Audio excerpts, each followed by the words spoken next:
Hello and welcome back to our study of Peninei Halacha, the teachings of Eliezer Malamed Shlita.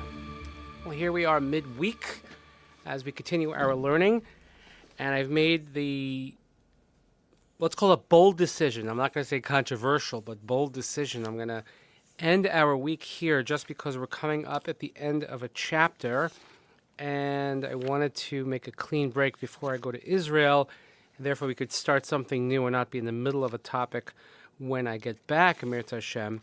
So you'll just have to bear with me, but I thanks for joining us. Please continue davening for Chayalei Tzvah Gan Yisrael, for Shlem L'Chol Yisrael, and a return of our final hostage, L'Kvuras Yisrael, Nishmat Sarah Daniel Shimon Ben Arav Duron V'Shel Shem Gem Damo. So the last chapter here is Din Chutz La'aretz, which very much applies to us.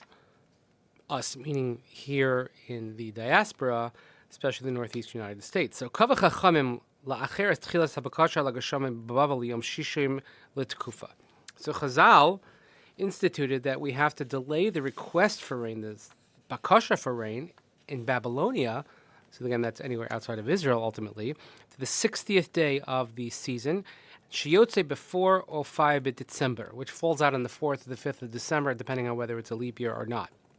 Vizos,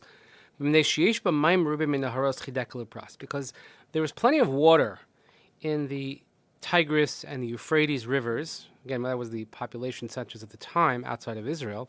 And therefore,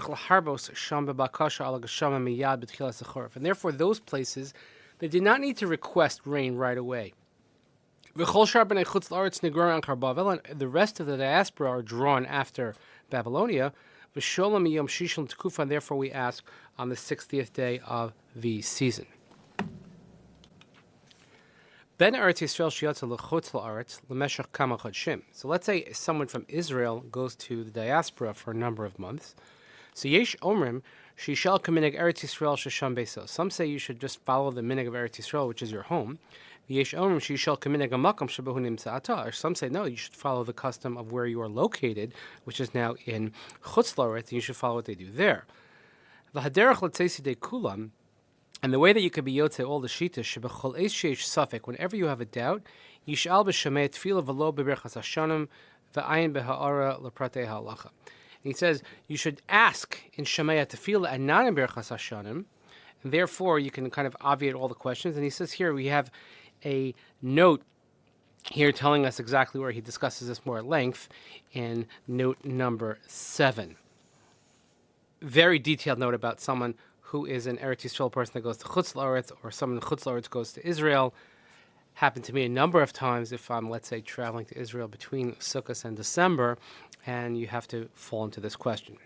But places where we need rain in the spring,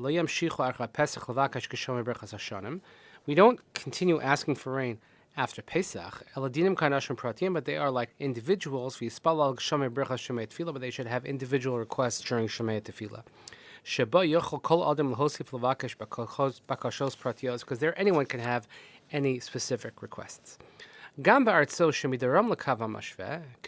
Argentina, Brazil, Australia, also those lands that are south of the equator, Argentina, Brazil, or Australia, for instance, they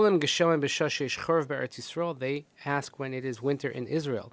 And even though it's summertime for them at those times, since Israel is the center and the main part of the world, everything follows Israel, and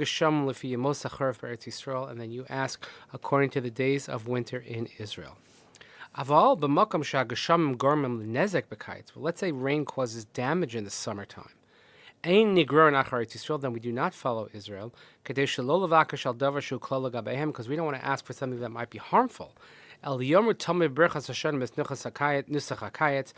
should always say in Berachas Hashanim the summer language, which is not for rain. And in Shemoeh Tefillah they're always asking for rain. B'chorv shalahem, in their winter time, yiskavnu al makom megureihem, you have to have kavan on the place where you live. U'v'chorv shel Eretz Yisrael yiskavnu al Eretz Yisrael, and in the winter of Israel, then you have to have kavana for the winter time in Israel.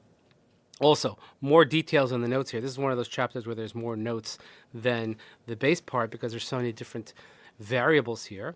Someone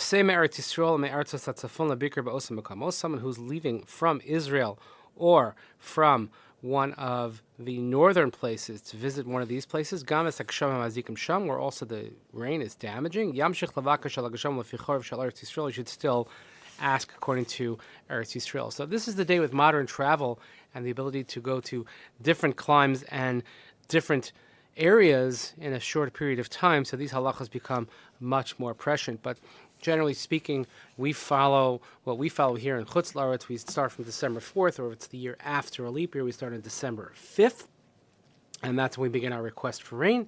And even though it's Israel is 7th of Cheshvan, but we still follow this based on the Gemara that in Babylonia we would wait a little longer. So that's our practice and that's what we do. But thank you so much for joining us. We'll pick it up in a number of days when I return from Israel, God willing. Thank you so much for joining us. Please continue in the meantime davening for Charli Tzvag in Israel.